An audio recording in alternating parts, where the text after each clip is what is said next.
सदियों रहा है दुश्मन दौरे ज़मा हमारा, तौहीद की अमानत सीनों में है हमारे, आसान नहीं मिटाना नामो निशा हमारा। यूनानो मिस्र रोमा सब मिट गए जहां से, बाकी मगर है अब तक नामो निशा हमारा। हवा का मौसम बता रहा है कि वो जुल्फ अपनी लहरा रहे हैं। हवा का मौसम बता रहा है वो जुल्फ अपनी लहरा रहे हैं। सवारी तैबा से चल पड़ी है, हुजूर तशरीफ ला रहे हैं। नारे तकबीर, नारे रिसालत, हजरत अल्लामा शाह मुफ्ती सलमान अजहरी शाह साहब क़िबला, नारे तकबीर। वो आएंगे आते होंगे अभी आएंगे, वो आएंगे आते होंगे अभी आएंगे, यही सोच के हमने महफिल को सजा रखा है। मेरे अजीजों, बात तो हकीकत है, वरना रात के 1 बजे इस मैदान का जोश दिन के 12 बजे की तरह नहीं होता। मैं अक्सर कहा करता हूँ, सुन्नियों के जलसों को देखकर नेता लोगों को ये समझ में आ जाना चाहिए कि हर मजमा 100-200 रुपए के लिए नहीं जमा होता है। हमारे मजमे वो हैं जहां 100-200 के लिए नहीं, अपनी गर्दन हुजूर की बारगाह में पेश करने आते हैं। हम तो अपनी जिंदगियों के नजराने लेकर बारगाह मुस्तफ़ा में आते हैं। वरना मुझे बताओ, यहाँ बैठा हुआ कौन सी पार्टी का नेता है जो तुम्हें बुलाया? यहाँ कोई नेता नहीं है मेरे अजीजों। और एक बात मुझे ये बताना भी है कि हकीकत में मैंने पहली मर्तबा इस तरह का देखा है कि एक जलसा पहले कैंसिल होकर दूसरे जलसे की यह हालत होती है। कल ही हमारा आना तय था, पोस्टर भी लगे थे, सब तारीखें तय थी, यहाँ उलमा भी बैठे हुए हैं। इससे पता ये चलता है, अगरचे कल संडे था, वो तो मेरी आंखों की शदीद तकलीफ की वजह से एयरपोर्ट से फ्लाइट मिस हो गई, और वैसे शौक से मैं काला चश्मा लगा कर नहीं बैठा हूँ। मगर ये बात समझ में आती है कि कल हमारे किसी साहब ने कहा यहाँ से कि संडे था और पब्लिक थी, मजमा था। हम आज यहाँ आकर के बताते हैं कि सुन्नियों के यहाँ कोई संडे नहीं होता। हर वो रात जो मेरे मुस्तफ़ा के नाम है वो हमारी ईद की रात है। नबी करीम सल्लल्लाहु तआला अलैहि वसल्लम की नामूस और मोहब्बत से मुंसलिक हो तो वो रात हमारे लिए ईद की रात है। और लोग ये अभी भी ये पूछने में लगे रह गए दलील, अभी भी ये बातें पूछने में लगे रह गए दलील के शबे मीलाद का सबूत कहाँ है। बल्कि हम तो ये कहते हैं जिस रात नबी का तज़किरा हो जाए वो हमारे लिए ईद की रात है। और ये बात भी बता दूं कि ये कहाँ से साबित है, ये हम सुन्नियों की किस्मत से साबित है। अजीज़ान गिरामी वक़ार, कुछ पैगामात तो मैं आपको दे जाऊंगा। आप रात के इतने वक्त तक यहाँ पर इंतज़ार कर रहे हैं, बहुत सारे खड़े हैं, बहुत सारे दबे हैं, जिस हालत में भी हैं।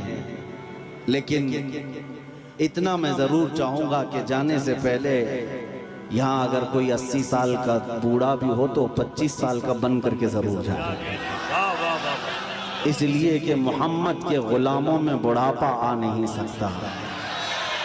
अलैहिस्सलातु वस्सलाम, मेरे आका सल्लल्लाहु तआला अलैहि वसल्लम की ग़ुलामी जिसके गले में है वो कभी अपनी ताकत की तरफ नहीं देखता, वो गुंबद खजरा की तरफ देखता है।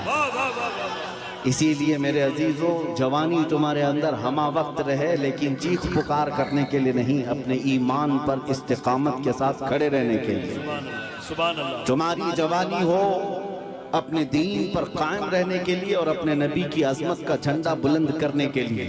फिर देखना वो वक्त आएगा, वो वक्त आएगा जो खौफ और हिरास का माहौल तुम्हारे दरमियान में है वो कीड़े मकोड़ों के अंदर चला जाएगा।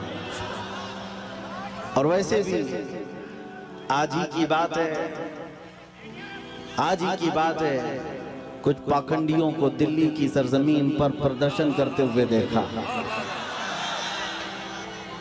मेरे अजीजों, ये बार बार की बात है, कुछ लोग आए वहां प्रदर्शन करते हुए, उन्होंने ये ऐलान किया कि मेवात में नूह में जो फसादात हुए, मुसलमानों ने ऐसा किया वैसा किया, और फिर उनके जो वो बड़ा पाखंडी है कई 6-6 महीने के बाद जो बाहर आता है, उसने कहा कि बार बार मैं एक जुमला सुनते आ रहा हूँ उस पाखंडी से, आज फिर न्यूज़ बाइट में ये कहा कि 2029 में देखना यहाँ का प्रधानमंत्री मुसलमान हो जाएगा। ये हमारी बात नहीं है, हमारी बात नहीं। तुम्हारे सीने में जो खौफ है वो तुम्हें सता रहा है, तुम्हारे दिल में जो डर है वो तुम्हें खौफ और हिरास में मुब्तला किया है। एक बात बताओ है सुन्नियों, मॉब लिंचिंग किसकी होती है? हमारी होती है ना। मारे हम जाते हैं, काटे हम जाते हैं, हर जगह तोड़े जाते हैं। हम लोगों को आज तक 70 साल से फुटबॉल की तरह तुम खेलते आए हो, हमारी पूरी जमात को टुकड़ों में तुमने तब्दील कर रखा है। हमारे पास क़ियादत नाम की चीज नहीं रह गई, सियासत में हमारा नाम नहीं रह गया, कुछ नहीं है इस जमात के पास। सुप्रीम कोर्ट के रिटायर्ड जजेस कहते हैं कि मुसलमानों की हालत हिंदुस्तान में दलित समाज से भी नीचे आ चुकी है। फिर मैं पूछता हूँ, जब हम इतने टूटे बिखरे गरीब हैं तो ये दज्जाली मीडिया में 24 घंटे हम क्यों हैं? सारा डिबेट हम पर क्यों होता है? सारा डिबेट हम पर क्यों होता है? सबके निशाने पर हम क्यों हैं?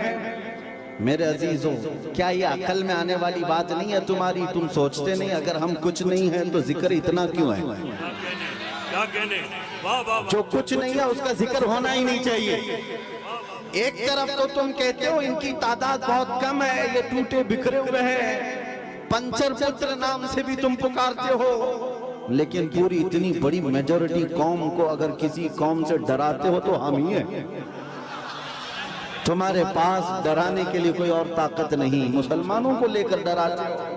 मैं एक बात बताता हूँ, तुम्हें नहीं पता है नौजवानों तुम्हारे पास क्या है, कुत्तों को जरूर पता है। तुम्हें नहीं पता है तुम्हारी कुव्वत का आलम क्या है, इसलिए कि परसों तुम्हारी सोहबत खराब हुई, इस वजह से तुमने अपने असलाफ की तारीख भुला दी। हकीकत में तुम किस बुजुर्ग की और कौन से तुम्हारे असलाफ थे जिनके तुम अखलाफ बन करके आज जमीन पर चल रहे हो, तुम्हें पता ही नहीं तारीख, लेकिन उनको जरूर पता है। इकबाल ने 100 साल पहले ये बात कही थी, इनका ये जो डर है वो ऐसे ही नहीं है, कुछ बात तो है कि मिटती नहीं हस्ती हमारी। सदियों रहा है दुश्मन दौरे ज़मा हमारा, तौहीद की अमानत सीनों में है हमारे, आसान नहीं मिटाना नामो निशा हमारा। यूनान और मिस्र रोमा सब मिट गए जहां से, बाकी मगर है अब तक नामो निशा हमारा।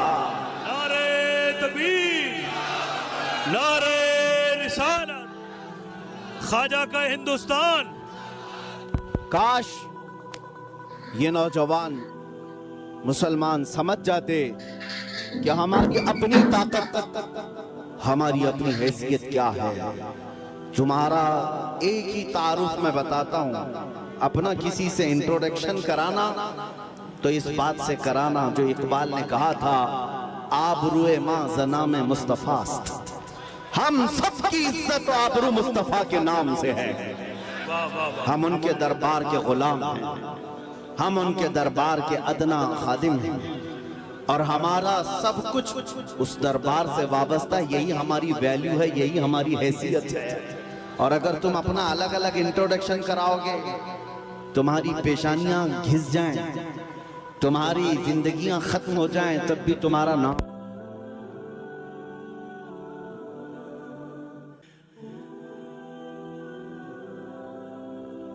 सुभान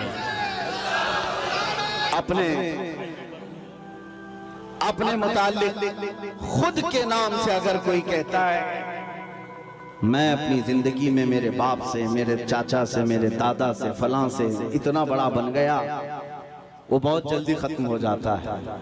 लेकिन जो हुजूर पाक के कदमों से इज्जत पाता है वो सुबह क़यामत तक रोशन रहता है। आबरूए माज़ना में मुस्तफा, हम सबकी इज्जत आबरू मुस्तफा के नाम से है। और जिस दिन तुम इस अजीम मकसद के लिए सीरियस हो गए, हसास हो गए, दूसरे मसलों को छोड़ दो, लेकिन मेरे नबी की इज्जत का मसला अहम है। उस दिन याद रखना, मौला करीम भी तुम्हारी इज्जत को नीचे आने नहीं देगा। क्या कहने तुम उसके हबीब की इज्जत के लिए फिक्रमंद हो और मौला करीम तुम्हारी इज्जत को बुलंद करेगा। हमने देखा है 100 साल बीत गए, आज भी हमारे मजमों में आला हजरत का नाम क्यों लिया क्या जाता है? बात है, वाह वाह वाह वाह। हाँ, उनका नाम क्यों पुकारा जाता है? हर जगह इश्क मोहब्बत, आला हजरत, आला हजरत। क्यों? हम में से किसी ने देखा है उन्हें? हमारे बाप ने भी नहीं देखा होगा।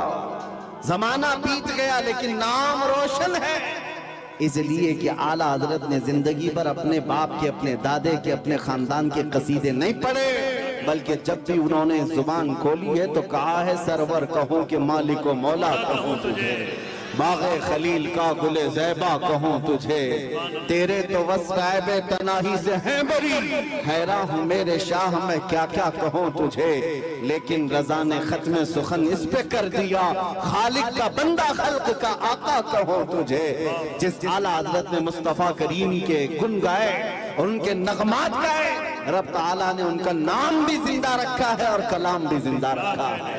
एक नुक्ता मैं बार बार बताऊंगा, हम सब की इज्जत और आबरू मेरे नबी से वाबस्ता है। सुभान अल्लाह, सुभान अल्लाह। दुनिया में घूम फिर करके आ जाना, देख करके आ जाना, और जो दोपहर में हरा झंडा, शाम में नीला झंडा और रात में लाल झंडा लेकर जो घूमते हैं पार्टियों वाले, इनको भी देख लेना। 40-40 साल जूतियां उठा करके खिदमत करने वाले जब बूढ़े हो गए तो साइड में लगा दिए गए। हमने देखा है, आपको भी पता होगा, बाद में तो न्यूज के पेपर के किसी कोने में भी उनका नाम नहीं। 40 साल 45 साल किसी पार्टी के लिए वक्त कर दिया, बुढ़ापा आया तो साइड लगा दिया गया। अब नई दुनिया है, नए नौजवान है, ये दुनिया यही है। शहद दिखा है, जहर पिलाया। लेकिन मेरे अजीजों, एक बात याद रखो, नबी करीम सल्लल्लाहु तआला अलैहि वसल्लम की गुलामी में जो जितना बूढ़ा होता है उसकी इज्जत उतनी बढ़ती चली जाती है। वाह वाह वाह। यहाँ बूढ़ों को साइड नहीं लगाया जाता। उलमाए कराम से पूछना, उलमा में जो सबसे ज्यादा उम्र वाले आलिम होते हैं, मजमे में उनकी सबसे ज्यादा इज्जत भी हुआ करती क्या है। कहने, वाह। इसीलिए शुरू ही में मैंने कहा, मोहम्मद के गुलामों में बुढ़ापा नहीं आ सकता। रसूल करीम सल्लल्लाहु अलैहि वसल्लम की मैं तुम्हें बार बार ये बताऊंगा, जो तुम चकाचौंध को देख करके कभी गुमराह हो जाते हो, उनके पीछे भाग जाते हो। बॉलीवुड को देखा, हॉलीवुड को देखा और समझने लग गए यही स्टार है। पूछ लेना कल परसों के स्टार कौन थे, आज के कौन हैं। यहाँ रोज बदलते रह गए। लेकिन यहाँ हमने देखा है 800 साल से अजमेर का स्टार आज भी स्टार है। आज भी वो बादशाह है, हर एक के दिल पर राज ख्वाजा का है। ये हुजूर पाक सल्लल्लाहु अलैहि वसल्लम के निस्बत से आई हुई गुलामी पुरानी नहीं होती। अभी मुहर्रम गुजरा, गली गली कूचे कूचे में उस हुसैन आजम का तज़किरा किया कि नहीं किया? शहीद करबला को याद किया कि नहीं किया?